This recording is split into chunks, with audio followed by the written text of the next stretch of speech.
बरोबर काय आणि चूक काय, आपण हे कसं ठरवतो? कधीकधी हा प्रश्न खूप सोपा वाटतो, नाही का?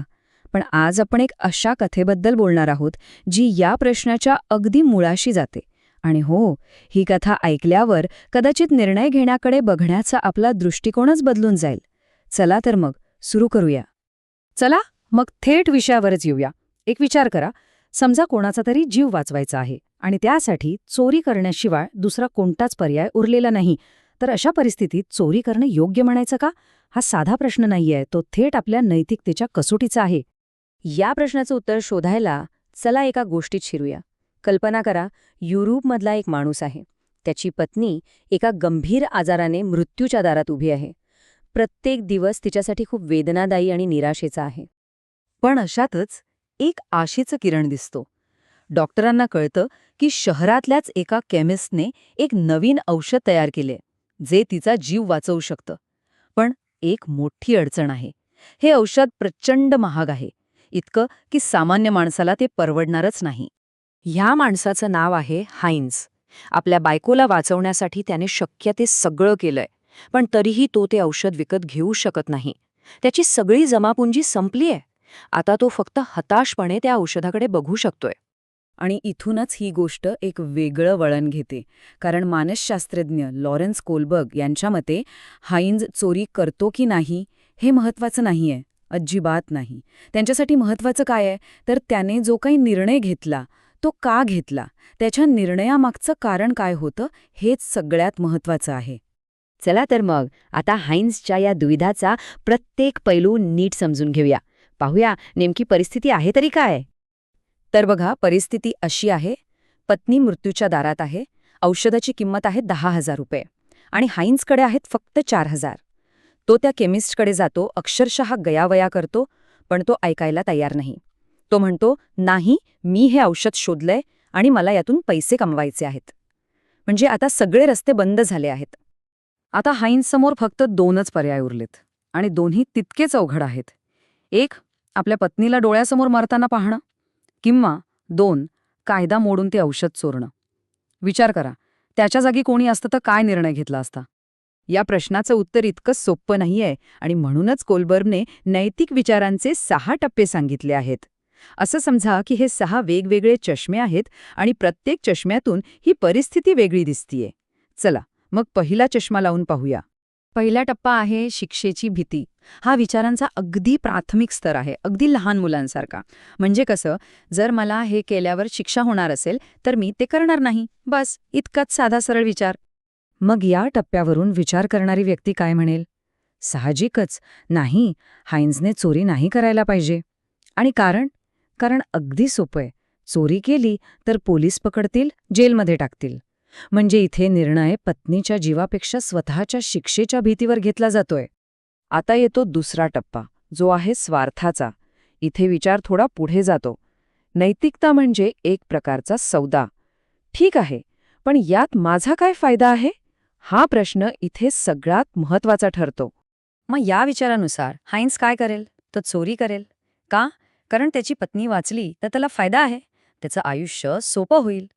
म्हणजे हा निर्णय पूर्णपणे वैयक्तिक फायदा तोट्याच्या हिशोबावर अवलंबून आहे. तिसरा टप्पा आहे चांगला मुलगा किंवा चांगली मुलगी बनण्याचा. म्हणजे इथे लोकांना काय वाटेल याचा विचार केला जातो. एक चांगला पती म्हणून मी काय करायला हवं, किंवा लोक माझ्याबद्दल काय म्हणतील, हे विचार महत्त्वाचे ठरतात. या विचारानुसार हाइन्झने चोरी करायलाच हवी. का? कारण एक चांगला पती आपल्या पत्नीला वाचवण्यासाठी काहीही करेल असंच समाजाला वाटतं. म्हणजे इथे निर्णय सामाजिक मान्यतेच्या आधारावर घेतला जातो. आता बघूया चौथा टप्पा, कायदा आणि सुव्यवस्था. या टप्प्यावर नियम म्हणजे सर्वस्व.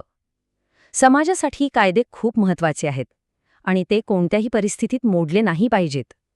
कायदा मोडणं म्हणजे चूक, बस विषय संपला. मग या टप्प्यानुसार विचार अगदी स्पष्ट आहे. हाइन्झने चोरी करू नये, कारण चोरी करणं कायद्याच्या विरोधात आहे. इथे व्यक्तीच्या परिस्थितीपेक्षा समाजाचा कायदा महत्त्वाचा मानला जातो. 5व्या टप्प्यावर विचारांची पातळी आणखी वाढते. इथे हे समजायला लागतं की कायदे माणसांसाठी बनवले आहेत, माणसं कायद्यांसाठी नाहीत. आणि जर एखादा कायदा जीव वाचवण्याच्या आड येत असेल तर त्या कायद्यावर पुन्हा विचार करायला हवा. या प्रगल्भ विचारानुसार हाइन्सने औषध चोरायला हवं, कारण माणसाच्या जीवाचं मोल हे कोणत्याही वस्तूच्या किंवा मालमत्तेच्या हक्कापेक्षा जास्त आहे. इथे कायदा आणि मानवी हक्क यांच्यात एक संतुलन साधण्याचा प्रयत्न दिसतो. आणि आता येतो सर्वात शेवटचा 6वा टप्पा, सार्वत्रिक नैतिक तत्व. इथे व्यक्ती कायदा आणि समाजाच्याही पलीकडे जाऊन विचार करते. तिचा निर्णय तिच्या आतल्या आवाजावर, तिच्या सद्सद विवेकबुद्धीवर अवलंबून असतो. न्याय, करुणा, समानता ही तत्त्व इथे सगळ्यात महत्त्वाची ठरतात. या सर्वोच्च पातळीवरच्या विचारानुसार हाइन्सने चोरी करायलाच हवी, यात काही शंकाच नाही. कारण कोणाचा जीव वाचवणं हे कोणत्याही कायद्यापेक्षा किंवा संपत्तीच्या हक्कापेक्षा मोठं एक वैश्विक नैतिक कर्तव्य आहे. तर हे होते नैतिक विचारांचे 6 टप्पे. पण थांबा, सगळ्यात महत्त्वाची गोष्ट तर अजून बाकी आहे. ह्या सगळ्या विश्लेषणाच्या केंद्रस्थानी कोलबर्ग यांचा एकच पण खूप महत्त्वाचा नियम आहे. कोणता आहे तो नियम? हे बघा, इथे अगदी स्पष्ट होतंय.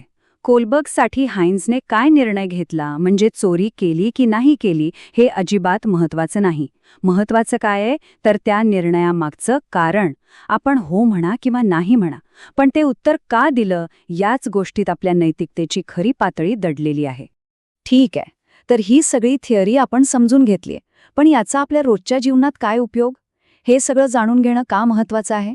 याचा एक खूप मोठा उपयोग शिक्षण क्षेत्रात होऊ शकतो. शिक्षक वर्गात विद्यार्थ्यांसमोर अशी एखादी नैतिक दुविधा ठेवू शकतात.